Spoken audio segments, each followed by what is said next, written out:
Hi, this video will be an analysis of a quite popular song called Mad World.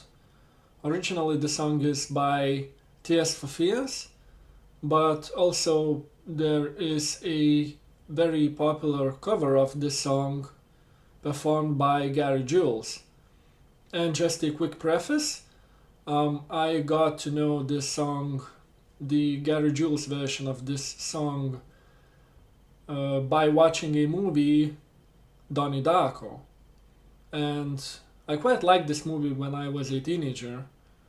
I think a lot of teenagers can relate to this movie because this movie is about a very disturbed and lonely teenager who has a lot of mental problems and difficulties to connect to the world and accept reality.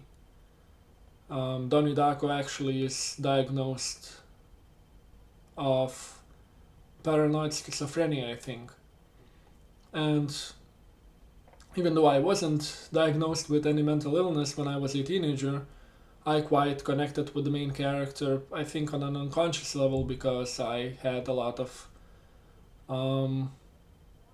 personal problems. Let's say when I was an adolescent, I was quite depressed for many years.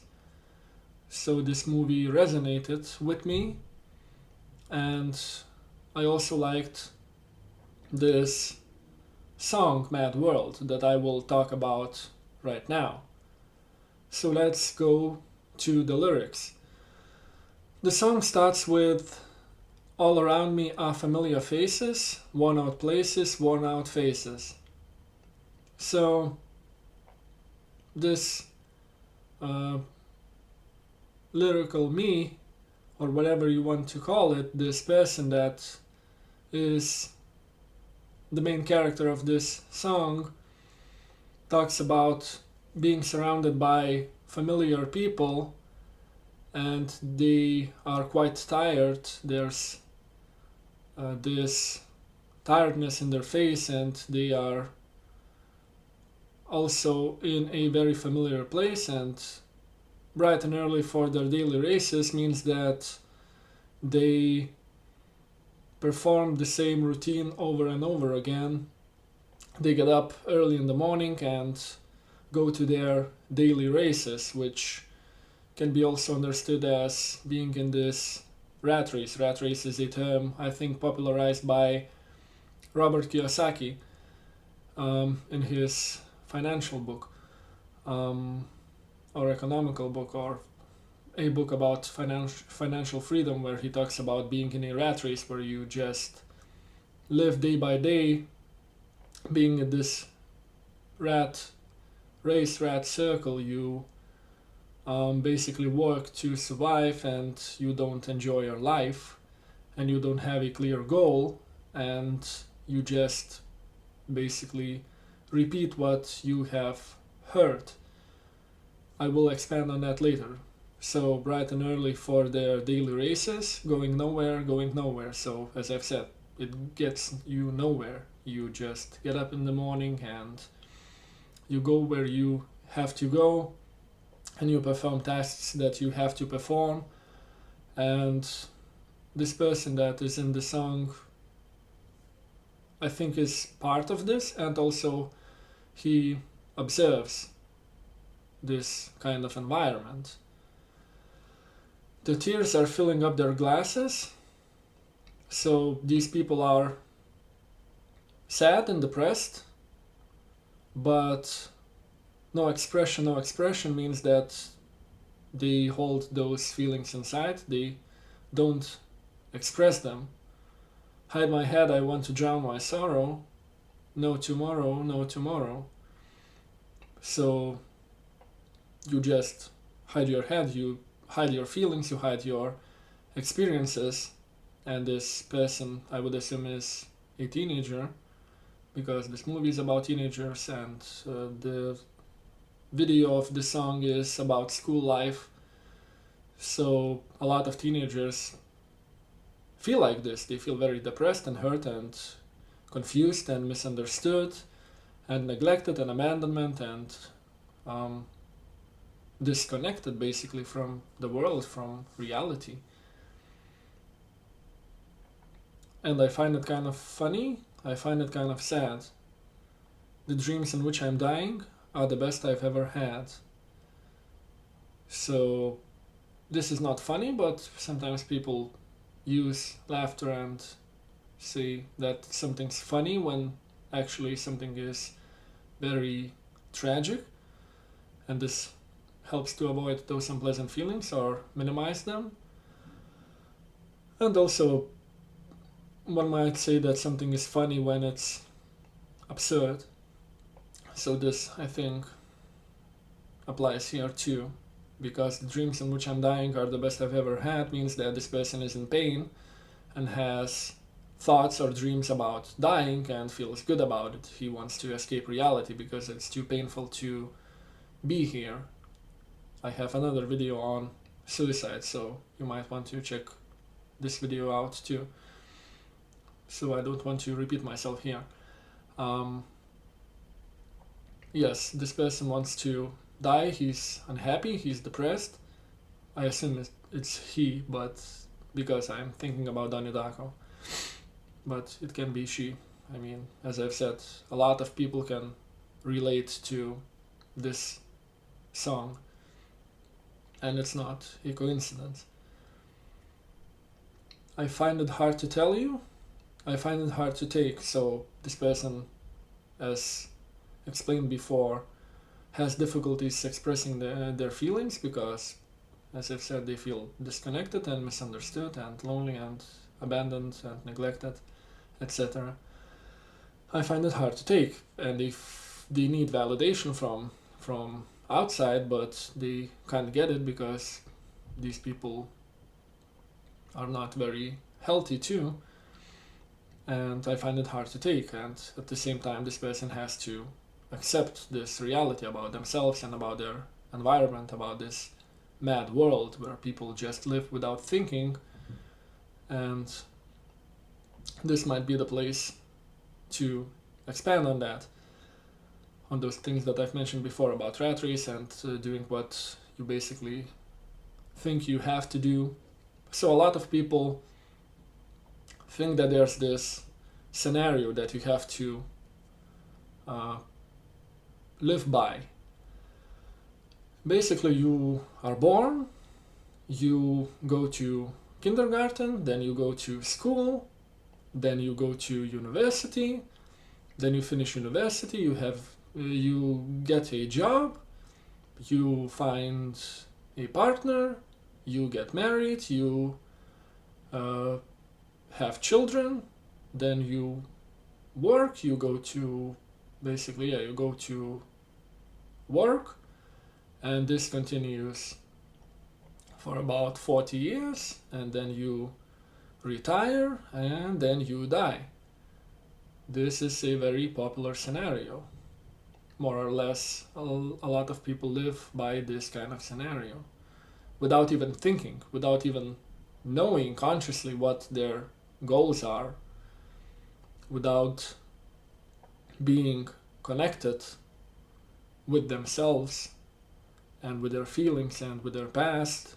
They just either are extremely lost and just bounce from one emotional experience to another, trying to manage those unresolved feelings from their childhood and adolescent years, or they have some kind of plan that they didn't even consciously choose, but they just hear about it and then try to replicate it because that's what successful people do. And as I've said, when you are a teenager or a child, you look around and you see that you are in this mad world. You notice that something is not quite right here. These people are not very happy, and I'm not very happy. Something's wrong. I don't like it here. I can't connect with people. I don't know who I am, where I am, where I'm going, and so on. So I feel anxious, I feel lost, I feel confused, I feel scared, I feel hurt, I feel extremely lonely, and I have nobody to really connect with on a core level. So I look around and I see these people, and since I am lost and confused somewhat, I perceive them as quite happy and confident because they have nice suits, they have makeup on, they have nice hair, they have a lot of money, they drive nice cars, they have this great plan, they have an education, they have a degree, they have a family, they have children. Meanwhile, they are extremely unhappy. But if I'm this lost teenager, I might perceive them as successful even, and then I might think that, okay, people around me are quite happy and satisfied with their life, so it must be me. I must be the corrupt one, or I must be the unhappy one, because everyone's happy in this insane world, in this routine where they basically perform until they die without meaning, without knowing themselves, and nobody's expressing it. Nobody's expressing that they are discontent, that they are unhappy. As it says, no expression, no expression, hide my head, I want to drown my sorrow, etc. I feel that I'm the only one here. And then those dreams about dying may come up because I'm unhappy and I'm alone with this experience. Everyone seems to be happy, so it must be me. And this might lead to suicidal thoughts because you can't share this experience with anybody. Nobody understands you quite well, even though deep down inside everybody knows that they are unhappy. So this can be very problematic for a lot of people, especially in their teenage years. Children waiting for the day they feel good. Happy birthday, happy birthday. So a lot of children are extremely unhappy, as you might have noticed. And they are waiting for the day they feel good. A lot of people, children and adolescents and adults even, wait for some kind of day. They wait for life to happen, if that makes sense. They are not actively participating in their lives. They are waiting for some sign, for some kind of destiny to happen. And a lot of children are waiting for some kind of happy day because in their daily lives they feel extremely unhappy. So happy birthday indicates that, at least on birthdays and Christmas and stuff like that, they feel, I would say, fake happiness, but they might feel some genuine happiness too because they get presents and they get to talk to somebody and stuff like that. But as I've said, it might mean that this is superficial because there's no deeper connection. Nobody really cares about them. They just give them stuff, and friends visit maybe, and parents maybe spend a little bit more time with them than usual. But then this day passes and the same feelings come, the same unhappiness and hurt and injustice and loneliness creeps on you. Even when you're an adult, a lot of people I have observed feel like that. They wait for Christmas, for other holidays, and this day comes and this day goes and they feel unhappy.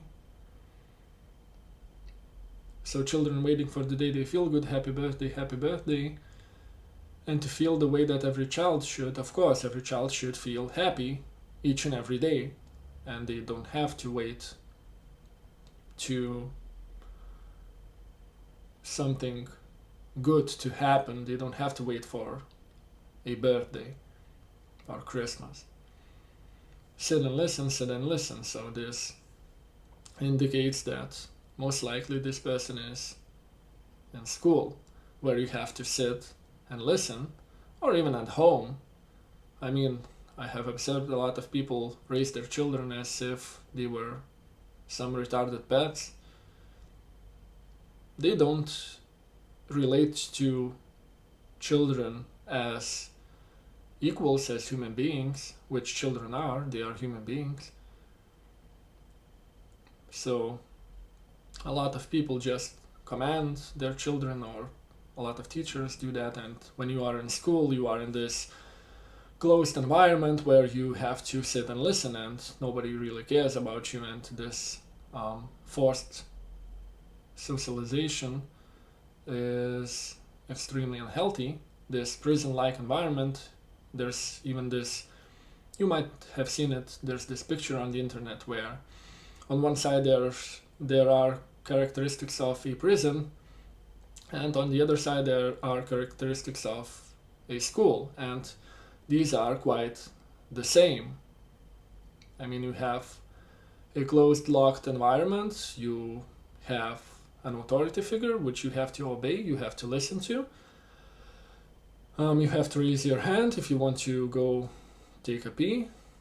You have to perform some tasks, you have some free time to run around, etc. This is extremely unhealthy to a developing human being.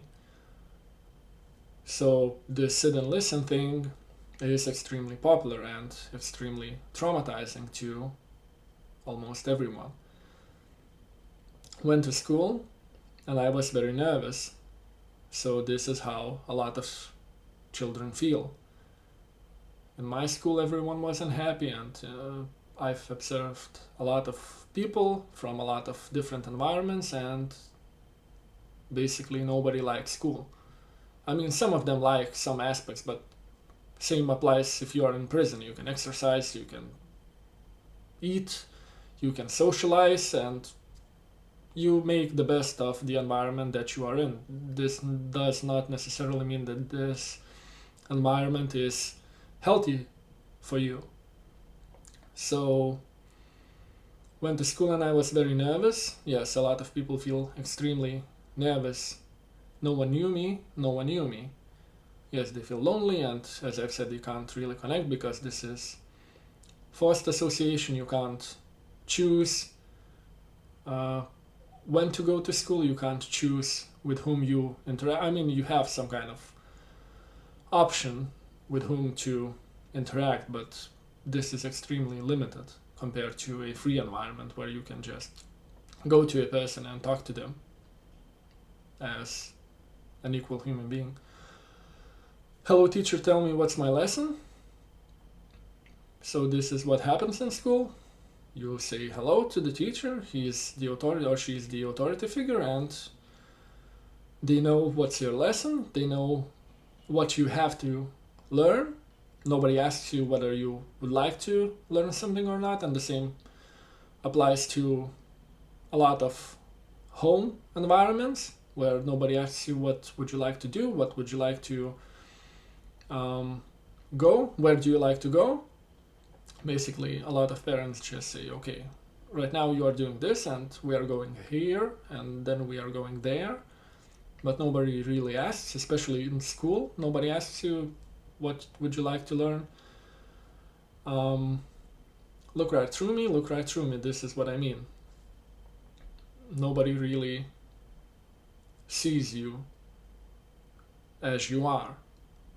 They have a projection of you, they have an avatar of you. They don't see the real you. They see something that they want to see. For example, parents see their child as they would like their child to be in many cases. not all parents, but a lot of them.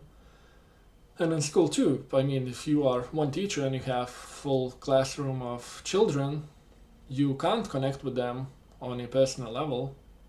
And if you are this person, as this is a callback to the beginning of the song where I've said that people go in this circle.